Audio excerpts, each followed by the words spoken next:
Good morning to all of you. Class 7 का ये class है ना। और इसमें हम लोग लाभ हानि पढ़ रहे हैं 7D चैप्टर में। और इसके पहले हम लोगों ने 16 क्वेश्चन तक कंप्लीट किया था। आज हम लोग पिछले क्लास में 16 क्वेश्चन तक मैंने कल बताया था। जो बच्चे नए हैं पहले पिछली वाली क्लास देख लें, प्लेलिस्ट में मैंने अपडेट कर दिया है, ठीक है। और आज हम लोग 17 से देखेंगे। चलिए, प्रश्न है आपका कि 20 अंडों का क्रय मूल्य जो है, पहले इतना समझेंगे, 20 अंडों का क्रय मूल्य, ठीक है। तो 20 अंडों का क्रय मूल्य क्या है? 25 अंडों के विक्रय मूल्य के बराबर है, ठीक है। चलिए, इसको लिख सकते हैं इस तरह से कि मान लेते हैं, माना कि 20 अंडों का क्रय मूल्य, माना कि 20 अंडों का क्रय मूल्य 100 रुपया है। 100 रुपया मान लेते हैं, कोई दिक्कत नहीं है। तो एक अंडों का क्रय मूल्य निकल जाएगा यहाँ से x बटा 20 रुपया, है ना। अब बोल रहा है 25 अंडों का विक्रय मूल्य, 25 अंडों का क्या विक्रय मूल्य, 25 अंडों का विक्रय मूल्य बोल रहा था। प्रश्न क्या बोल रहा था कि 20 अंडों का क्रय मूल्य जितना है, 20 अंडों का क्रय मूल्य जितना है वही 25 अंडों के विक्रय मूल्य के बराबर है। यानी ये वाला यहाँ पर आ जाएगा 100 रुपया, तब ना दोनों बराबर होगा। ये दोनों बराबर होना चाहिए, है ना। 20 अंडों का क्रय मूल्य 25 अंडों के विक्रय मूल्य के बराबर है, ठीक है। तो एक अंडा का विक्रय मूल्य निकाल सकते हैं x बटा 25 रुपया। कोई दिक्कत यहाँ तक कोई दिक्कत नहीं है। आगे देख लेते हैं क्या करना है इसमें। अब देख लेते हैं कि एक अंडा का जब निकल गया क्रय मूल्य, एक अंडा का जब विक्रय मूल्य निकल गया, ठीक है। और बोल रहा है प्रश्न की प्रतिशत हानि ज्ञात करें। तो सबसे पहले हानि निकालेंगे, है ना। हानि क्या हो जाएगा? हानि बराबर होता है क्या? क्रय मूल्य माइनस विक्रय मूल्य, ठीक है। कितना में खरीदा गया था? x बटा 20 रुपया में, ठीक है। विक्रय मूल्य कितना में बेचा गया? x बटा 25 रुपया में। कोई दिक्कत नहीं है। एलसीएम ले लीजिए, 20 और 25 का एलसीएम कितना हो जाएगा? 100, 20 25 100, 5x माइनस 25 4 100, 4x, 5 में से 4 गया, x बटा 100 कर सकते हैं। कोई दिक्कत? देख लीजिए यहाँ पर हमने क्या किया, इसको काट भी सकते थे, लेकिन यहाँ पे क्या किया कि पहले 20 और 25 का एलसीएम ले लिए, 100 हो गया, 20 25 100, 5x माइनस, है ना, 25 4 100, 4 गुणे x, 4x, ठीक है। कोई दिक्कत नहीं है यहाँ पे। जल्दी से देख लीजिए फटाक से। आ रहा है बात समझ में आपको? क्या किया हमने? हानि निकाल दिया। अब प्रश्न बोल रहा है हानि प्रतिशत निकालने के लिए, ठीक है। हानि प्रतिशत बराबर क्या होता है? हानि गुणे 100 बटा क्रय मूल्य, क्योंकि क्रय मूल्य पर ही सब डिपेंड करता है कितने में खरीदा गया था। हानि कितना हो गया? x बटा 100 गुणे 100 बटा क्रय मूल्य x बटा 20। देख लीजिए, कोई दिक्कत नहीं है। x से x काट देंगे, 20 से काट देंगे, 20 25 100, है ना। इसको काट दो, 5 दूनी 10 यानी 20, यानी 20% उसको क्या होता है? हानि होता है। 20% क्या होता है? हानि होता है। आ रहा है बात समझ में? क्या क्या किए, ठीक है। चलिए, अब हम लोग क्वेश्चन नंबर 18 देख लेते हैं जल्दी से। क्वेश्चन नंबर 18, चलिए क्वेश्चन नंबर 18 है आपके सामने कि बोल रहा है महेश जो है 12,000 रुपए में 20 टेबल खरीद कर, है ना, 20 टेबल खरीद कर बेचता है। 12,000 में क्या करता है? 20 टेबल खरीदता है ना। तो लिख सकते हैं इसको यहाँ पे, पहले इसी लाइन को पहले क्लियर कर लो, है ना, कि 20 टेबल का क्रय मूल्य कितना हो जाएगा? 20 टेबल का क्रय मूल्य कितना? 12,000 रुपया होगा। क्यों? क्योंकि प्रश्न कह रहा है कि 12,000 में 20 टेबल खरीद कर बेचता है। तो 12,000 में 20 टेबल क्या कर रहा है? खरीद रहा है। तो एक टेबल का निकाला जा सकता है यहाँ से 12,000 बटा 20, है ना। कितना हो जाएगा? 2 छक्का 12 पर 2 जीरो यानी 600 रुपया। 1 जीरो से 1 जीरो कट जाएगा, है ना, 600 रुपया हो गया। चलिए, जब उसे बेचता है तो उसे 4 टेबुल के विक्रय मूल्य के बराबर लाभ प्राप्त होता है ना। किसे बेचेगा? जितना खरीदा पूरा को बेचेगा, यानी 20 टेबुल को बेचेगा, यानी 20 टेबुल को जब बेचेगा तो उसको लाभ कितना प्राप्त होगा? 4 टेबुल के विक्रय मूल्य के बराबर। आ रहा बात समझ में?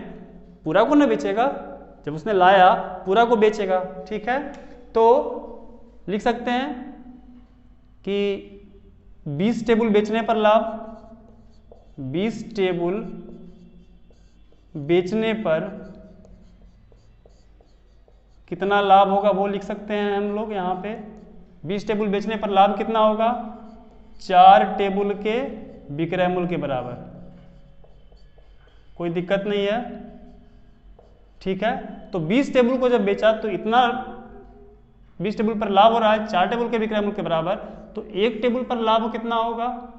तो 4 टेबुल का विक्रय मूल्य, है ना, 4 टेबुल का विक्रय मूल्य बटा क्या कर देंगे? 20, ठीक है। 4 पचे 20, कितना हो गया? टेबुल का विक्रय मूल्य बटा 5, टेबुल का विक्रय मूल्य बटा 5। आ रहा समझ में? ये क्या निकल गया? 1 टेबुल पर लाभ। क्या निकल गया? 1 टेबुल पर लाभ। आ रहा बात समझ में? ठीक है। अब निकालना क्या है? हमें विक्रय मूल्य निकालना है, ठीक है। तो विक्रय मूल्य निकालना है, तो विक्रय मूल्य बराबर होता क्या है? क्रय मूल्य प्लस लाभ लिख सकते हैं, है ना। क्यों? क्योंकि 10 रुपए की कोई वस्तु है, ठीक है, हमने 10 रुपए में खरीदा और हमें उसमें 2 रुपए का लाभ भी चाहिए, तो बेचेंगे कितना में? 10 रुपए की कोई वस्तु है, 2 रुपया लाभ हमें चाहिए, बेचेंगे कितना में? तो 2 जोड़ देंगे, यानी 12 रुपए में। उसी प्रकार से विक्रय मूल्य बराबर क्या कर देंगे? इतना रुपए में खरीदा हमने, इतना लाभ होगा तभी ना विक्रय मूल्य निकलेगा, ठीक है। तो विक्रय मूल्य बराबर लिख सकते हैं यहाँ पे, विक्रय मूल्य बराबर क्रय मूल्य कितना है? 600 रुपया प्लस लाभ कितना है? लाभ यही है ना, 1 टेबुल का लाभ, पूरा को लिख देंगे, टेबुल का विक्रय मूल्य बटा 5, है ना। बस एक एक स्टेप बाय स्टेप हम लोग को देखना है, आराम से देखना है, सब बनेगा, ठीक है। अब देखो ये पूरा प्लस में है, इसको एक काम करेंगे इधर कर देते हैं, ठीक है। आप कैसे भी बना सकते हैं, है ना। तो विक्रय मूल्य माइनस क्या हो जाएगा? टेबुल का विक्रय मूल्य बटा 5, टेबुल का विक्रय मूल्य बटा 5, कोई दिक्कत नहीं है, बराबर 600। आ रही है बात समझ में? कोई दिक्कत? देख लीजिए फटाक से, कोई दिक्कत नहीं होनी चाहिए। चलिए अब क्या कर सकते हैं? इसका एलसीएम ले सकते हैं हम लोग, है ना। एलसीएम कितना हो जाएगा? पहले एलसीएम तो पहले 5 हो जाएगा यहाँ पे, है ना। एलसीएम क्या हो जाएगा? 5, है ना। अब क्या हो जाएगा? 5 विक्रय मूल्य माइनस विक्रय मूल्य, है ना। 5 विक्रय मूल्य माइनस विक्रय मूल्य बराबर कितना? 600, है ना। 5 में से 1 जा रहा है, ठीक है। 4 विक्रय मूल्य बटा 5 बराबर कितना?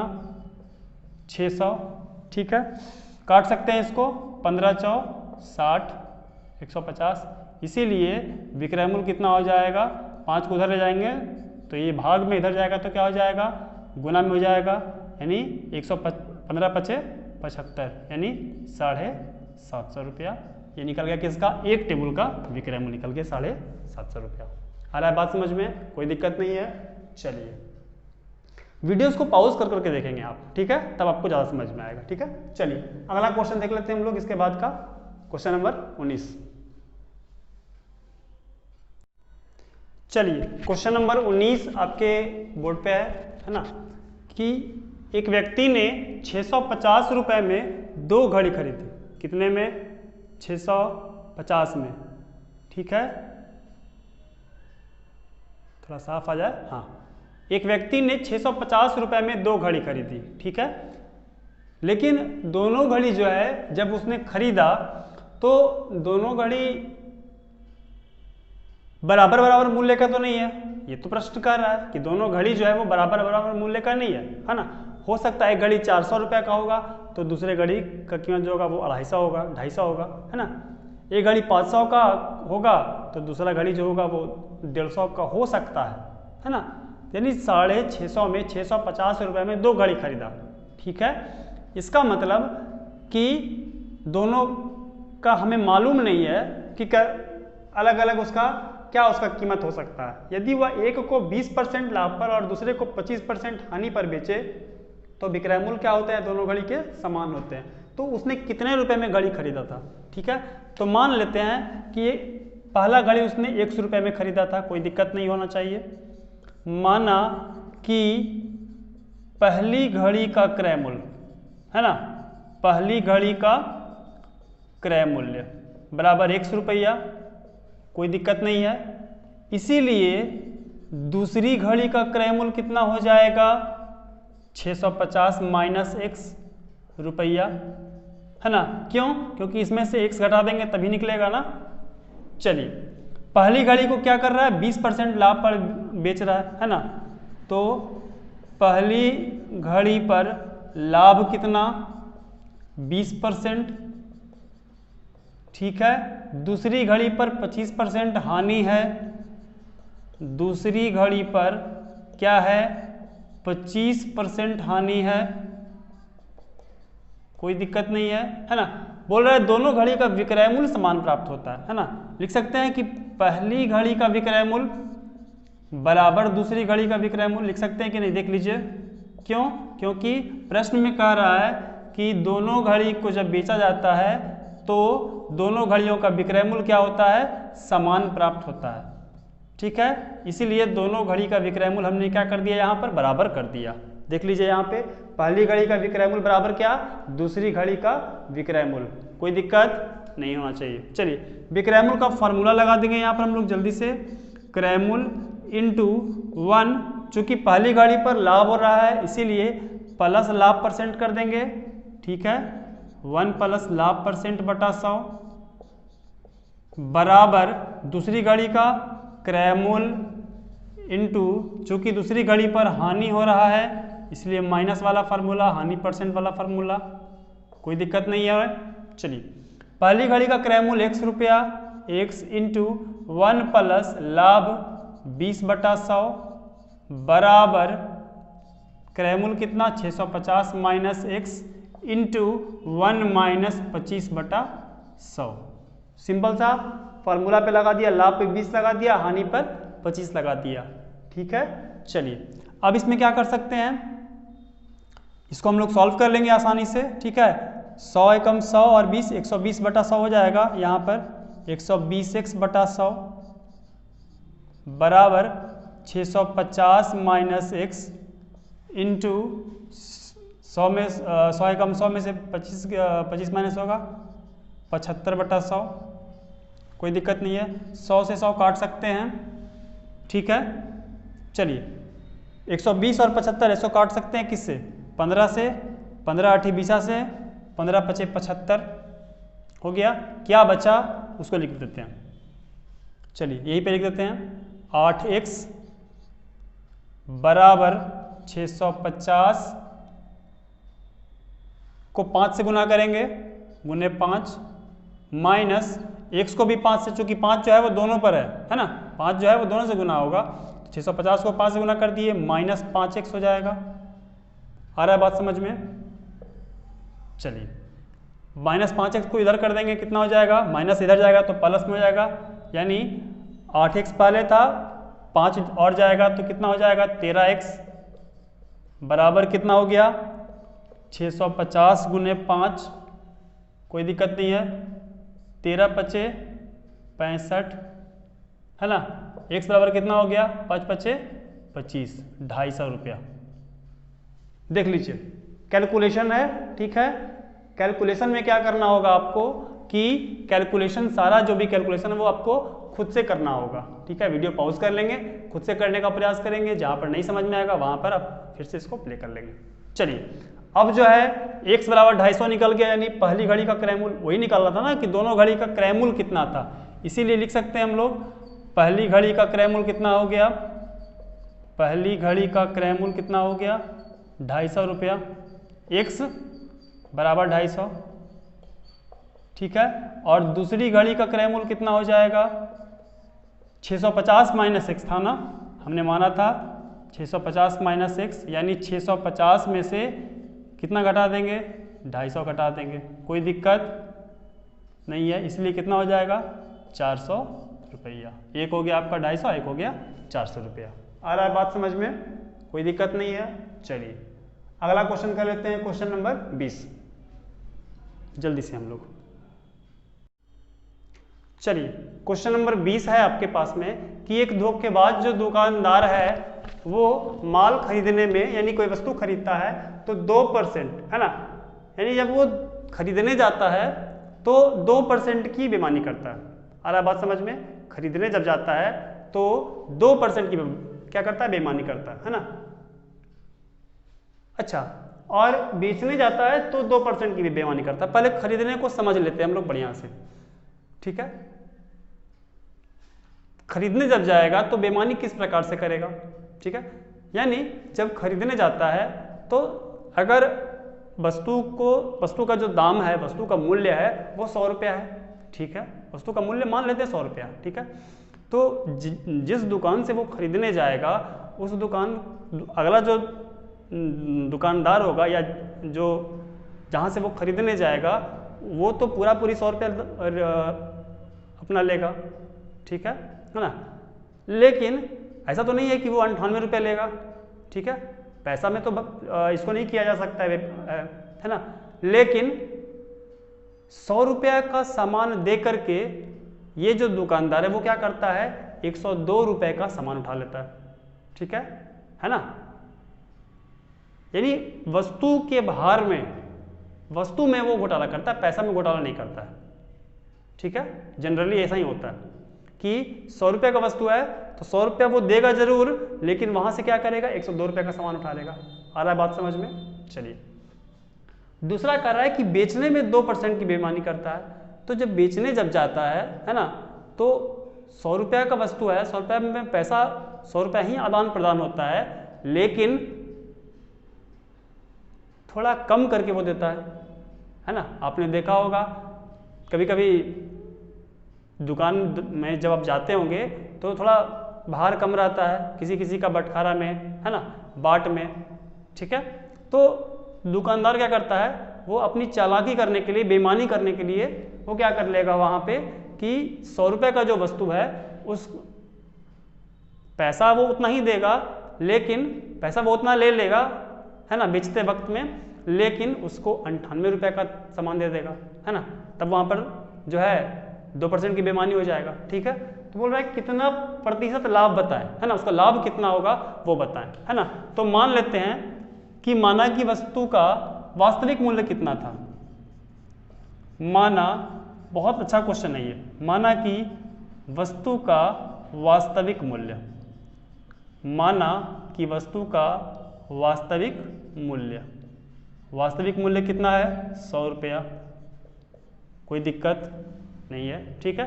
अब बोलता है कि जब खरीदने गया था तो क्या करता है, 2% की बेईमानी करता है ना।